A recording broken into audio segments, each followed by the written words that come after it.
பிரியமானவர்களே, ஆண்டவராகிய இயேசு கிறிஸ்துவின் நாமத்தினாலே உங்களை வாழ்த்துகிறேன். இந்த நாளிலும் நம்முடைய தியானத்திற்காக யோவான் எழுதின சுவிசேஷம் 1 அதிகாரம் 47வது வசனத்தை நான் வாசிக்கிறேன். இயேசு நாத்தான்வேலை தம்மிடத்தில் வரக்கண்டு அவனை குறித்து, இதோ கபடற்ற உத்தம இஸ்ரவேலன் என்றார். எனக்கு அன்பானவர்களே, ஆண்டவராகிய இயேசு கிறிஸ்து இந்த உலகத்தில் மனிதனாக வாழ்ந்தபோது ஒரு முறை கலிலேயாவுக்கு போக மனதாயிருந்து பிலிப்பு என்னும் ஒருவரை கண்டு, நீ எனக்கு பின் சென்று வா என்று அவரை அழைத்தார். அப்படியே பிலிப்பு இயேசுவை பின்தொடர்ந்தான்.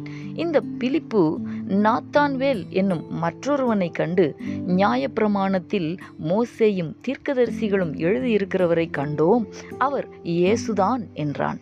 பிலிப்பு நாத்தான்வேலை இயேசுவினிடத்தில் வரும்படி அழைத்தான். நாத்தான்வேல் இயேசுவை பார்க்க வந்தார்.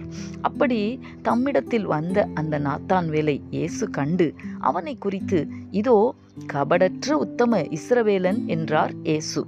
ஒருவரை பார்க்கும்போதே இவன் கபடற்றவன், இவன் உத்தமன் என்று இயேசுவுக்கு எப்படி தெரிந்தது?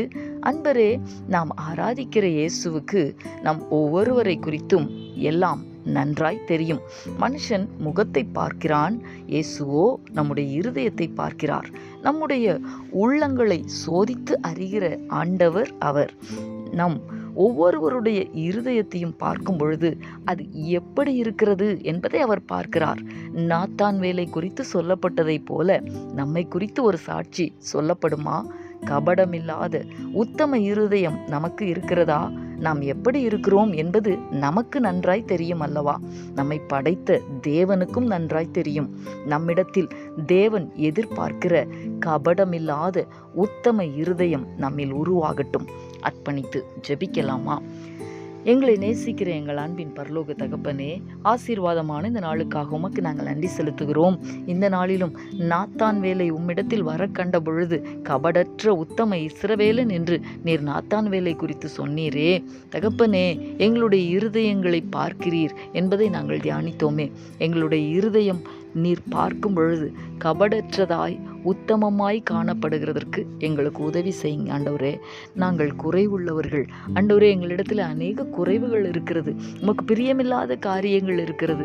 அவைகளையெல்லாம் எங்களை விட்டு கர்த்தர் நீக்கி நீர் பிரியப்படுகிற உத்தம இருதயத்தை எங்களிலே சிருஷ்டிக்க வேண்டுமாய், கபடமில்லாத இருதயத்தை எங்களிலே சிருஷ்டிக்க வேண்டுமாய் இந்த நாளிலே எங்களை நாங்கள் அர்ப்பணிக்கிறோம், ஒப்பு கொடுக்கிறோம். தகப்பன் அதற்கு உதவி செய்வீராக. இயேசு கிறிஸ்துவின் நாமத்தில் வேண்டிக் கொள்கிறோம் நல்ல பிதாவே. ஆமேன், ஆமேன்.